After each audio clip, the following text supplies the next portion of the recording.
fantastic play in that last game. Picks and bans were smart, then he picked Vayne, and Vayne didn't die. That bot lane. The old school counter pick. Double. It has returned. Flawless KDA. Yeah, actually we only had everyone else but the bottleneck in this game. Knight had a 0-7 performance on the Alzheimer. And I'm expecting a lot of angry tweets my way from rich people, but I didn't actually mean it. I do like you guys. Yeah. But Unicorns are up. Miles ahead of Giants. Miles ahead. Miles ahead. What happened in game 2 though? Well, game 2 was where Unicorns showed once again some of the issues when they get challenged in the early game. Yeah. Especially when they get challenged in the jungle position in the early game. And Maxlore was able to pick up a lot of kills and actually did his job. You know, rest of the team got fed, but then when it came to late game team fights, they would just mess them up. They would overdive, or like, I remember one of the fights where SONSTAR and Lucian gets like stunned by Taric, and like, Lucian, you can dash out of it, like these kind of things, so they miss barrels from GP, whatever, like individual mistakes in these fights. That was enough for Unicorns to then bounce back. Yeah. So they're obviously gonna have to go back and like look at how is it you avoid falling behind early, and I think they solved it in game 3 by not trying to go for something like Nidalee. It was obviously banned by Giants for some reason in this game here, but instead be okay with trading like Rek'Sai for Elise, get move on a champion where you can gank in the early game, and then just get more of the traditional picks like Vladimir for Exileh. Like, Exileh should never be allowed to get Kassadin, Ryze, or Vladimir. Those are his 3 main picks, where he's really become like a super strong mid laner on those specific picks. Whenever he's playing something else, he's looking weaker. Obviously, his Karma performance today was good. But like those are the 3 main picks for him. Obviously, Giants gave it over. They traded the Rek'Sai for it. A trade I never think is worth it, at least in Europe, because you get Elise anyway for move, and he's going to have the same early game impact. So definitely not worth it for Giants in this last pick and ban phase. But honestly, after losing game 2, it looked like they were saying, yeah, hey, we just have to try something now. Yeah, and pretty much. So now I guess like the conversation is, how will Unicorns do against Fnatic? Because we haven't seen them in such a long time now. And that's why it's almost impossible to talk about, because Fnatic, you know, have been practicing, but we don't know if Fnatic have solved all their problems at all. So they might face a Unicorns team who's just right now, you know, performing on stage well enough. They've had a lot of practice. Yeah, well enough to even beat Fnatic and actually then take on Splice. But the problem is, no matter which team advances to play Splice, unless Unicorns or Fnatic tomorrow play like really well, then none of them should actually have a chance versus Splice, who is a very good team. Well, that's it from us here on the caster desk. For more on that series, Pyrotechnics is standing on stage with the Unicorns man in the mid lane. Thank you very much, Paul Sam. In fact, joined by Exileh, a big win on the day, 3-0. And you guys did it all on red side. Can you tell me a little bit more about the preference for red side that you've had recently? Overall, we decided, because of the last picks and bans, that we want to go for red side, especially because there are a lot of OP picks at the moment. So you can pick away 2 in the first rotation. So that's really important. And also, a lot of mid laners get banned against us. So no kidding. Yeah. So if they first pick a mid laner, which is like not too broken, then it's fine. Well, you certainly managed to show up this time around. And 2 out of 3 games definitely stepped it up, really rolled all over Giants. But then there was a game 2. It kind of took a pretty big comeback. You want to tell me what happened in that one? In the second game, it was a bit messy. For me in the mid lane especially.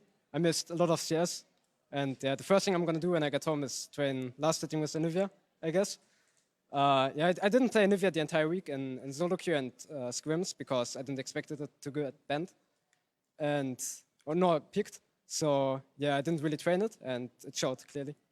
Well, I'm glad you're going to go back and tighten the nuts and bolts getting ahead of the next game. Now, you will be facing off against an admittedly struggling Fnatic. How confident are you guys that you'll be able to take them out and move on to face against Splice? I think at the moment we're pretty comfortable playing against Fnatic. I don't think they look too strong. We played 1 scrim against them in the past week, and yeah, I think we can manage to win against them. All right, I'm looking forward to seeing how it goes down. Unicorns Fnatic games are always interesting to watch. Last question, though, for you. Exileh, LCS is played here in your home country. You forget the fans week in and week out are always coming by to support you guys, the Love Hurts crew and everyone at home. Is there anything you'd like to say to all of them for supporting you throughout your first split? Yeah, big thanks to our fans. They're always here supporting us, even if we lose or if things go bad.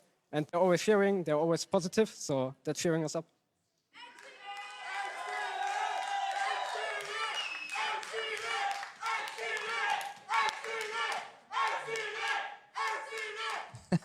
They certainly love you. All right, Exileh, thank you so much for joining me. Best of luck tomorrow. But for now, we're going to go ahead and send it back to the analyst desk for the post-game lobby.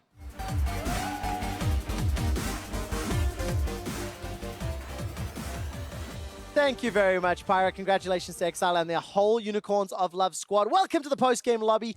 I'm going to summarize this whole series in one very clear graphic. Bring up the post-game breakdown graphic for me. And I want you guys to look at the gold graph. That was Giants' series. Well, hold on. There was a brief upswing in game 2. This is a little inaccurate. And then they struck out, went completely. I'm not gonna lie that the downhill trend is there, but we're missing the little blip that was game 2 for the first 25 minutes. You're missing Maxlore being like, maybe I'll try and carry. We'll get us a lead, and then 10k lead goes, and then next pick and ban phase, Veritas picks Vayne, and everything just goes horribly not wrong. An ideal way to go. I mean, if we step away from this graphic, Perks, you sat down and made a little bit of fun of Stress for saying that Giants were going to win a game. 3-0, that's the series we're expecting to see. Were you surprised at maybe how disappointing Giants were? Because we expected Unicorns to win. I was expecting exactly that. And what does this mean now for Unicorns and how they performed? Like, was it clean? Was it just punishing a team who's weak? Well, the game 1 and 3 were pretty clean, yeah, and game 2 was not clean, obviously. I don't remember what exactly went wrong in that game, but they have to look it up and fix those mistakes that happened. But I think just due to Giants poorly laning and not even training together, that, like for example, game 3 when Sivir Tam lose lane to Vayne Alistair, that should never happen. Like, that should never happen. and to that point, I will stand by the 3-1. And I will also remind the context where I was saying that if Giants were to win that one game, I felt like it would be on Knight. I feel like Knight had a really lackluster performance in this, especially like game 3, he was already gone. Engaging into a Malzahar when the Shen ultimate is available. Like, that's never going to work. He didn't quite get what he needed in game 2 either. So, like, I will hold my hands up and say I was wrong on a prediction. But at the same time, like, my win condition that I thought Giants had did not show up at all in pretty much 3 games. The lead coming in for game 2 was built entirely by Maxlore. Like, I talked so much smack about him in game 1 because he did play terribly. In game 2, he shows up. This man solo gets his team this 10k lead essentially on this Hylissang, is playing like a monster. We broke down that really sloppy kind of back and forth team fight. And then as the game progressed, they just ran out of opportunities where they could get away with those kind of mistakes. And Chachi especially did a really good job of splitting the team up. And it felt like, once again, while Giants had shown these elements of team play in the early game based around Maxlore showing up and the team kind of coordinating well with the Gangplank ult, the second they started grouping up as 5 or splitting up across the map, like really any point in the late game, it just fell apart immediately. Well, talking a lot of positives about Unicorns of Love. Pretty unanimous decision when it comes to the MVP of that series. We all voted in favor of Vizicsacsi. It is Deficio's favorite player in the European LCS. A lot of good Shen talks. I think it's pretty clear he was MVP because he won lane. I think all 3 games he was ahead in CS in matchups that are not like particularly favoring for Shen, and he made plays with his advantage, like TPing bot and just doing super good in lane and team fights. He was just really solid. So yeah, and definitely deserved. For me, in those team fights, the taunts over Nah, SmittyJ had a couple where he would have been able to get a Mega Gnar off. I'll be honest, like MVP of this series isn't like, oh, you did the best out of everybody. It was kind of like Chachi played solidly. He played, well across the 3 games, but it's a rough series as a whole. Like, I to some extent, you can see that Giants didn't practice and Unicorns were a little off practice, but certainly Unicorns were better because, like, it didn't look like Giants really could hang at all. I mean, to be honest, like, I really have no idea what we can take from this from Unicorns of Love. This was not, what we learned really was that there are some inconsistencies in the jungle for them, and that there's often, like, sometimes Move is a god and sometimes Move makes mistakes. That's the only thing that I really saw from that game. He was good on the Nidalee. You can't take that away. That was, 5-0-7. He had a good scoreline, Perks. You can't take that away from him. And he was behind in CS. Yeah, he was also behind in CS. So it's a little rough for Unicorns in the jungle, but the rest of the game was just a stomp. Like, they cleaned house. And I think looking tomorrow for Fnatic, I have a lot of questions, and it just doesn't. So I don't feel like we can cleanly say that Unicorns 11 are amazing. Just before we look ahead, Perks, what do you think of Move's jungle performance today?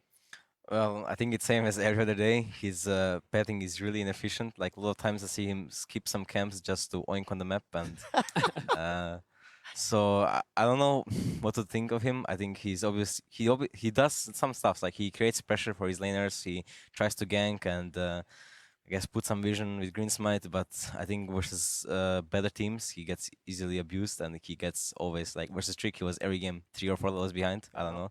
So I think tomorrow is going to be hard for him. We've seen that a lot, as you said, in the series against G2 and some of the other series. But if Move gets on Rek'Sai, it covers a lot of those weaknesses, the easier pathing, you know, decent clear time, the ult allows him to get it back out on the map. And that is why it is such a big ban right now, just in general, because it's such a forgiving jungler that in the early game you get in. So Unicorns are never, ever getting Rek'Sai. They're either going to have to ban it or it'll be banned away from them because how, you know, much it covers for a lot of those weaknesses. All right.